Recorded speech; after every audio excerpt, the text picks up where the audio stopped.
Hello, and welcome to week 3 of high school mythology.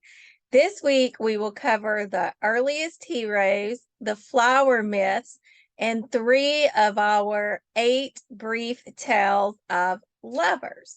So, I will go ahead and pull up our slides so that you can get a visual of the things that I will be discussing. So, let's get into it. So, the earliest heroes, we start with a story of Prometheus and Io. And this story is told by the Greek writer Aeschylus and the Roman writer Ovid. And so, in this tale, of course, I know you've done your reading, so you know already a little bit about, or maybe a lot, right? Prometheus and Io. So again, we see Zeus just doing what he does and involving himself in the lives of women. And Io happens to be one of these unfortunate women. And so Hera, as she always does, realizes that Zeus is doing something he should not be doing down on Earth. And whenever Zeus realizes that Hera is trying to see what he's doing, he causes this great cloud, right, to block her view. Not suspicious at all. Naturally, Hera figures out what he's up to. And Zeus then tries quickly to hide Io by changing her into a cow. Hera realizes, of course, that this is not any regular cow, that it is a woman Zeus has turned into a cow to hide from Hera what he's been up to. And Hera then asks Zeus to give her that cow as a gift. Well, Zeus does not want to tell her, of course, that, hey, this isn't really a cow, this is Io. And so he ends up giving her to Hera. So Hera then puts her under the protection of the Argos, who has like hundreds and hundreds of eyes, so she cannot get away. However, eventually she is set free by Hermes, still in her cow like form, and she encounters Prometheus, who we have talked about before, who has been chained, right, by Zeus as punishment for giving fire to men and also for teaching men how to keep the best parts of the meat for themselves and sacrifice the lesser, parts to the gods. And so Io sees Prometheus and they have a conversation about Zeus and how Zeus has really wrecked their lives, right? But an interesting connection that is shared between Io and Prometheus is that one of Io's descendants, once she's turned back into a woman, one of her descendants will actually be Hercules, or the Greek name for Hercules, Heracles. And Heracles will be the one to set Prometheus free later. So it's kind of interesting to look at this connection that they share and then to think about what that means for the future. So the next story we had was the story of Europa. So the country of Europe is named after Europa. And that is one of the results of the union between Europa and Zeus. Zeus, again, as we see in this poem written by the Alexandrian poet Mustius, Zeus turns himself into a bull in order to gain the affection of a woman, who then rides his back and he takes her across the water and she begins to, freak out. And then she realizes, wait, this isn't a regular bull. This is Zeus.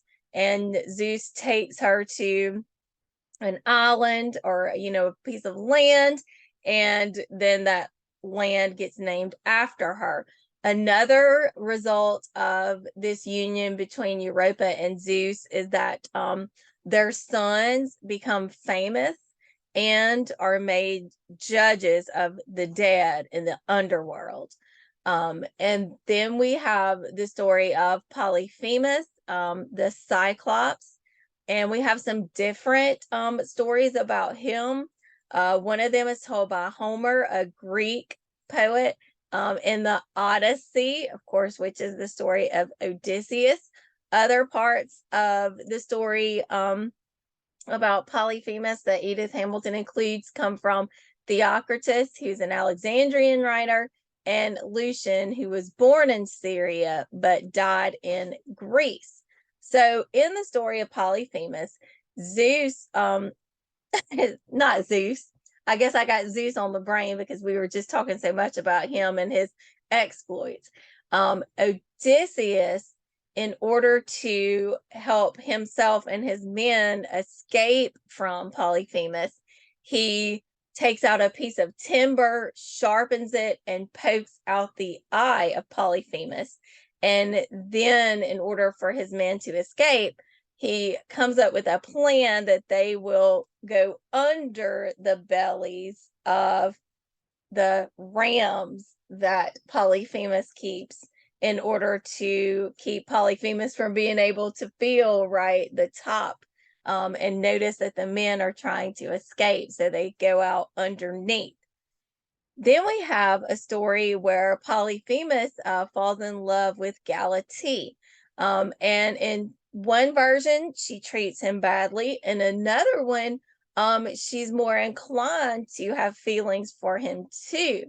However, in neither story does he ever win Galatea. Instead, in one of the stories, there is a prince named Acus whom Polyphemus kills because Acus and Galatea are together. So Polyphemus is jealous, and then Acus is turned into a river god. So again, we see another myth where we have this connection between some mythological story and a natural occurrence, right? Like rivers or oceans. And that's very similar to what we're going to see in the flower myths that we studied this week. So, a few modern day words before we kind of get into each of these individual stories contained in these flower myths. Modern words that we get from these stories, narcissistic, right? Coming from flower myth one, narcissist, right? And so we'll talk about Narcissus' story, and of course, then how that connects to what a narcissist is.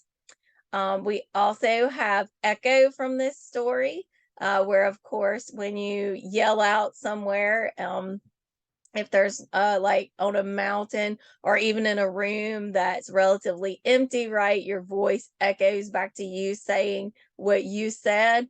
And then we also have nemesis from this story, and nemesis means your enemy, right? So we still use those words today that are traced back to these myths. So let's talk first about Narcissus.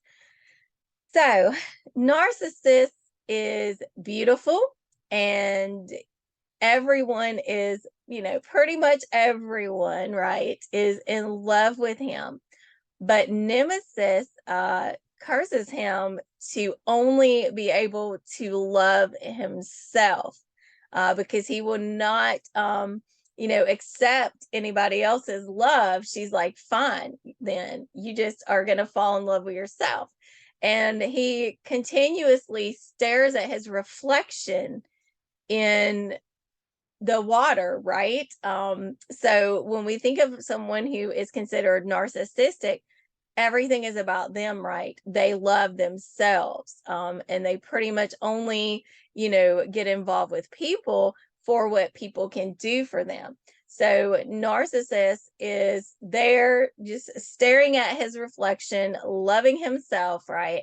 And he eventually, after being there for so long, falls in the water. Some versions talk about his wasting away because he wasn't eating or drinking anything, just staring at himself.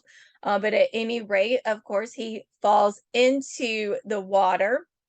And then that is where we get the flower, the narcissus, right? So we can also think back to the story too, when we talked about Persephone being kidnapped by Hades. A narcissus flower figures into that myth too, because that is a flower that Hades causes to spring up from the ground. That's very beautiful. And so Persephone keeps following those flowers, right, and getting farther away from her mother Demeter, so that Hades can easily come up and snatch her before Demeter can see what happens. So we see two stories here then related to a narcissus. Then we also have the story of Hyacinthus. And this story is told by Euripides and Apollodorus, who are both Greek, and then also the Roman writer Ovid. So in the story of Hyacinthus, we have Apollo accidentally killing Hyacinthus. And in some of the versions, it is written or spoken, right, depending, that the cause of this is Zephyr, the west wind, who grows jealous of their relationship and causes Apollo's disc to strike against Hyacinth and then killing him. And so this is where we get the hyacinth flower, because the flower bloomed up right where he died. And I don't think I mentioned specifically, but the narcissus flower bloomed up right there by the water where Narcissus died. And then we have finally Adonis. And that word still gets used. I don't know how many people use it now, but sometimes people will describe a nice looking man as an Adonis, meaning he's just absolutely beautiful to look at. And that was the case with Adonis in this myth. And this is told by two Alexandrian poets or writers, Theocritus and Bion. And Adonis is so beautiful that even Aphrodite, the goddess of love, falls in love with him. Additionally, Persephone, right, queen of the underworld, wife of Hades, also falls in love with him. So they've kind of, according, again, you'll see different variations and different, versions of these myths.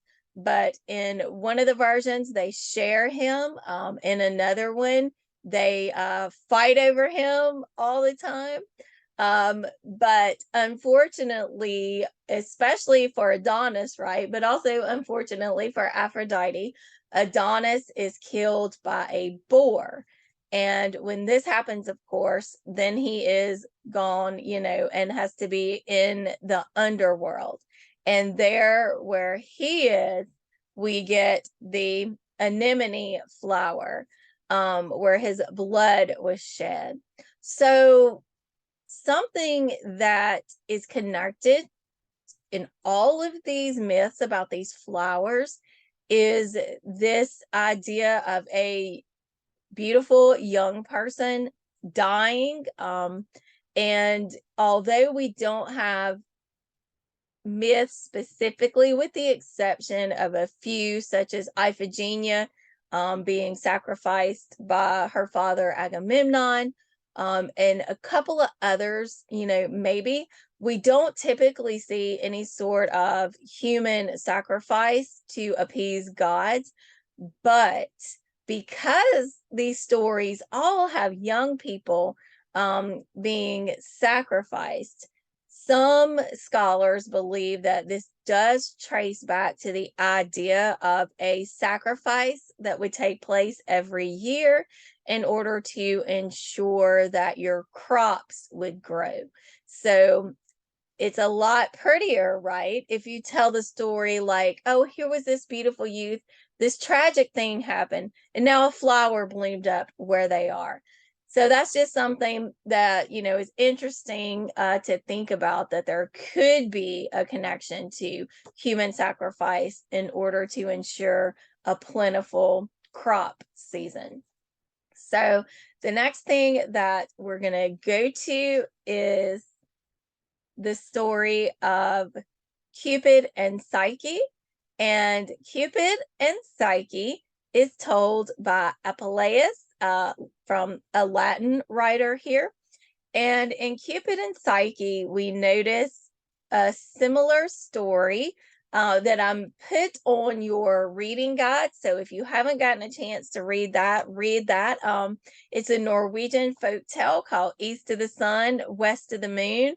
And it is very much inspired by this story of Cupid and Psyche, where Psyche is so beautiful, right, that Aphrodite, or Venus in this story, right? Because this is from a Latin writer.